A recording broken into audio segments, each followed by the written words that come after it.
But he employed Augustine's distinction of the active life and contemplative life. Augustine ပြောခဲ့တဲ့ active life ဆိုတာကဒီလောကထဲက sexual အလုပ်တွေပေါ့နော် contemplative life ဆိုတာကခရိယန်ဘုန်းကြီးကျောင်းမှာနေတဲ့ life. Saying the latter was simply better than the life of action. ဒီဟာကပိုကောင်းတယ် The latter was oriented to the eternal. တွေ့လားဒီကောင်ကထာဝရဘက်ကိုဦးတည်တယ် whereas the former had a plea because of the necessity of present life. Aquinas ပြောတယ် contemplative life ကထာဝရကိုဦးတည်နေတဲ့ဟာဖြစ်တယ်ဒါပေမဲ့ active life ဆိုတာကတော့ရှိနေတာကဘာဖြစ်လို့လက်ရှိလူဘဝမှာလိုအပ်လို့ရှိနေတာပဲဒါတွေကတနေ့ကျရင်ပျောက်ကွယ်သွားမှာပဲအဲ့တော့ Aquinas တို့ရဲ့အပြောအရဆိုရင်တော့ကောင်းကင်နိုင်ငံမှာအလုံးမရှိတော့တဲ့ပုံစံဖြစ်သွားတယ်ကောင်းကင်နိုင်ငံမှာတစ်ချိန်လုံးချီးမွမ်းမဲ့ပုံစံဖြစ်တယ်သူပြောတဲ့ပုံစံကြည့်လေ the latter contemplative life contemplative life was oriented to the eternal whereas the former had a place only because of the necessities of life လက်ရှိဘဝမှာလိုအပ်တဲ့လို့လာရှိနေတာတနေ့ကျရင်ဒါတွေမလိုတော့ဘူးအဲ့ဒါမျိုးဖြစ်သွားတယ် Aquinas wow great giant medieval theologian active life contemplative life Augustine ကိုယ်တိုင်လည်း active life contemplative life salvation doctrine of salvation ကိုလည်းပတ်သက်လို့ doctrine of free will ကိုလည်းပတ်သက်လို့ Augustine ကသူ့ရဲ့ contribution က significant ဖြစ်တယ်ကျွန်တော်တို့ခရိယာမှာဒါပေမဲ့ဒီ theological work နဲ့ပတ်သက်လို့တော့သူလည်းတော်တော်လေးမပြည့်စုံရှာဘူးလို့ပြောရမှာ So it was considered that the highest form of piety was a forsaking of the world and adoption of voluntary poverty. အမြင့်ဆုံးသောဖျားတရားမှာစိတ်အားကြီးမှုကတော့လောကကိုစွန့်လွတ်ခြင်းဖြစ်တယ် adoption of voluntary poverty လိုလာကိုယ်တိုင်ကဆင်းရဲစွာနေဆင်းရဲဖို့ရွေးချယ်ခြင်းအမြင့်ဆုံး highest form of poverty ဖြစ်တယ် sorry piety ဖြစ်တယ်အဲ့တော့လူတယောက်ကလောကကြီးကိုစွန့်လွတ်ပြီးလုံးဝခရိယန်ဘုန်းကြီးကျောင်းမှာတွားပြီးတော့မှနေပြီးတော့မှနေတယ်ပြီးတော့ချိုးချွေတာပြီးတော့မှဆင်းရဲစွာနေတယ်ဆိုရင်ဒါကအမြင့်ဆုံးသောဖျားတရားရှိမှုပဲ hence the states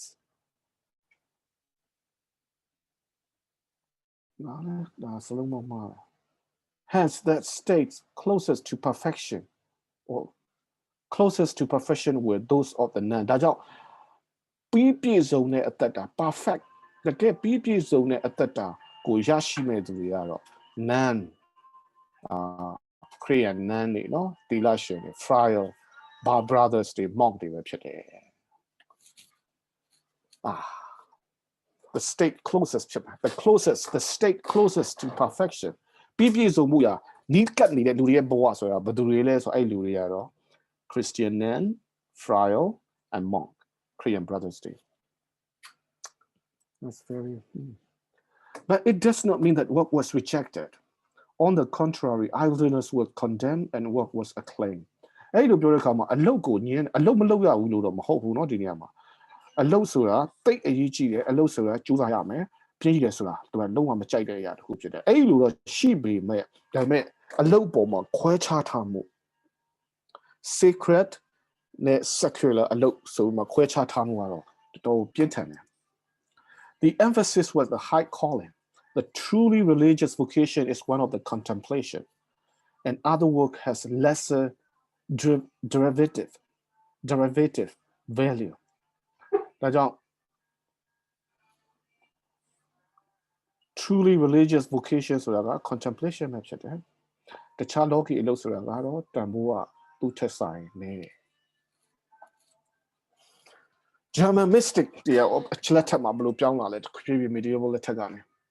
If one were in ecstasy, even if it were as high as that of Paul, and knew that beside him there was an infirm man who needed a bowl of soup from him, it would be better for him to abandon his ecstasy and serve the needy man. ဒီဟာလေးတော့လှတယ်နော်သူကကျတော့ the German mystic ဆိုတာသိလားဘာလို့ mystic ဆိုတာဒီ ဒီခရိယန်နဲ့ပတ်သက်တဲ့ဝိညာဉ်ရေးနဲ့ပတ်သက်တဲ့ထူးခြားတဲ့ဟိုလျှို့ဝှက်နဲ့နဲတဲ့အတွေ့အကြုံတွေအဲ့လိုဆူတောင်းဆင်ခြင်းအောင်မေးတာတွေအရင်ဦးစားပေးတဲ့ဖို့သူတွေပြောတာဖြစ်တယ်။ဒါပေမဲ့အဲ့လူတွေတော့မှသူတို့ပြောတာကြည့် ecstasy ဆိုတာနော်ရှင်ပေါလုထက်တောင်မြင့်မားတဲ့ကောင်းကင်နိုင်ငံရောက်တဲ့တတိယကောင်းကင်ကိုသူရောက်သွားတယ်လေရှင်ပေါလုဒါFirst Corinthians chapter 12 or 13 12တင်နော် chapter 12မှာအမြင့်ဆုံးကောင်းကင်လူတွေမကြားတဲ့လူတွေမပြောတဲ့ဘာသာစကားတော်မှာငါကြားတယ်ဒီတော့အမြင့်မြတ်ဆုံးတကယ်တတိယကောင်းကင်ဘုံထိသူရောက်ခဲ့ဘူးလေအဲ့ဒီလိုမျိုးထူးခြားတဲ့ဝိညာဉ်ရေးတွေ့ကြုံတဲ့ယူပါယုံခံစားမှုတွေရှိနေတယ်နော်ဒါပေမဲ့အဲ့ဒီချိန်မှာကိုယ်ဘေးနားမှာငက်ပြက်နေတဲ့သူတယောက်ကကိုယ်စီကနေစပြုတ်လေးတစ်စင်းတော့သူ့ကိုစားစရာလေးတစ်ခုတော့ပေးပင်ဆိုရင်တော့ပေးဖို့ရှိတယ်ဆိုရင်တော့အဲ့ဒီအတွေ့အကြုံကိုဖယ်ထားလိုက်အဲ့ဒီလိုအပ်တဲ့သူကိုကျွေးမှုငတ်မှုနေတဲ့သူကိုကျွေးတာပိုကောင်းတယ် that's ဒါတော့ဆိုးရတာသူရဲ့တုံ့ပြန်ချက်ကနည်းနည်းပြောင်းလာတယ်ဒါကြောင့် German mystic ဆိုတာကဒီ Martin Luther ကိုရုပ်ရှင်ဗီဒီယိုကြည့်တဲ့အခါမှာသူ့ရဲ့ spiritual father လို့ပြောမှာပေါ့သူ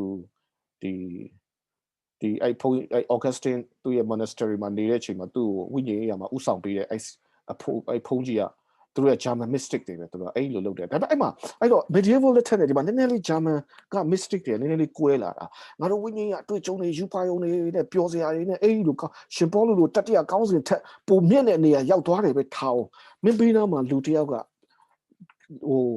ကိုလက်မအင်္ဂါတဲ့လူတယောက်ကစားစရာတစ်ခုအရင်ငတ်နေတာတွေ့တယ်ဆိုရင်အဲ့ဒီအတွေ့အကြုံဖဲလိုက်တော့ထားခဲ့လိုက်ထားပြီးတော့မှအဲ့လိုကျွေးတာပိုကောင်းတယ်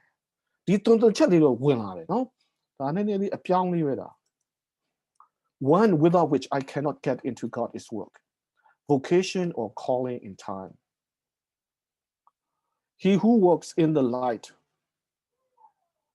rises straight up to God without hindrance His light is his calling is his light. This was the case with Martha. Temporary work is as good as any communing with God. ဒီမှာတွေ့လက်ရှိကျွန်တော်လုပ်နေတဲ့ယာယီအလုပ်တွေဟာ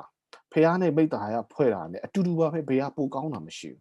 For it joins us straightly to God as the best that can happen to us, barring the vision of God in his naked nature. အဲ့တော့အလုပ်ရဲ့တန်ဖိုးရှိမှု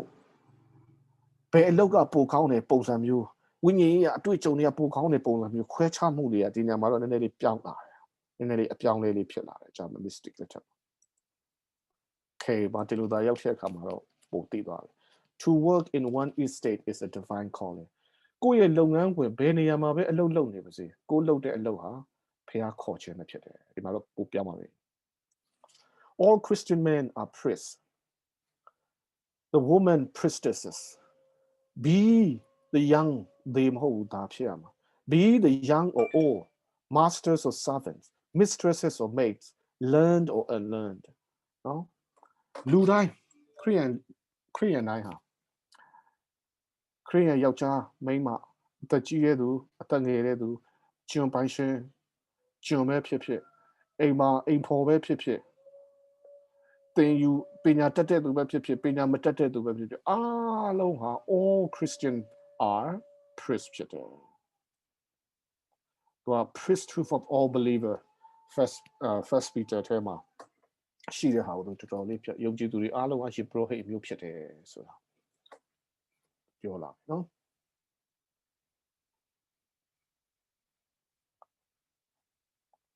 အဲ့တော့ဒီမှာခုနကျွန်တော်တို့ဒီ early church ကနေ medieval ရောက်တော့အထူးသဖြင့် Constantine နောက်ပိုင်းမှာအသိတော်အများကြီးပြောင်းလဲသွားတယ်လုံးဝဟို secular နဲ့ sacred ဆိုတာခွဲခြားမှုရှိလာတဖြည်းဖြည်းအဲ့လိုခွဲခြားမှုရှိတယ် Augustine တို့ Thomas Aquinas တို့လည်း active life contemplative life ဆိုတော့ခွဲခြားမှုတွေရှိသေးတယ်ဒါပေမဲ့ German mystic လက်ထက်မှာတော့နည်းနည်းလေးအပြောင်းလေးရှိလာအဲ့တော့ Martin Luther လည်း German ဖြစ်တယ်ဒီအဖွဲ့တွေနဲ့ German mystic တွေနဲ့အမြဲတမ်းဆက်ဆက်မှုယဉ်ကျေးမှုရှိတဲ့သူတယောက်ဆိုတော့အဲ့မှာသူ့ရဲ့အမြင်တဖြည်းဖြည်းပြောင်းလာတယ်ပြီးတော့အထူးသဖြင့်ပေတရုတွေကယုံကြည်သူအားလုံးဟာခရိယန်အားလုံးဟာတကယ်ယေဘရဟိတ်မျိုးဖြစ်တယ်ဆိုတာကိုသူထဲထဲဝင်ဝင်ပို့ပြီးတော့မှသူလေ့လာလိုက်စားပြီးတော့မှသူပြောလာနိုင်တယ်အဲ့မှာ theological work ကတဖြည်းဖြည်းပြောင်းလဲလာအဲ့တော့ Martin Luther လက်ထက်နောက်ပိုင်းကနေစပြီးတော့မှ theological work ကတကယ်ကိုပို့ပြီးတော့မှပြည်ပြင်းလာတယ်ဒါပေမဲ့ ကနဦးခေတ်ကနေပြီးတော့မှ medieval လက်ထက်ထိမှာအလုတ်ဆိုတာခွဲခြားမှုရှိပေမဲ့ပြင်းရခြင်းကတော့လုံးဝ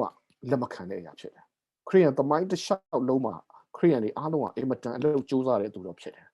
ဆိုတာတော့ကျွန်တော်သိရတယ်နော်any comment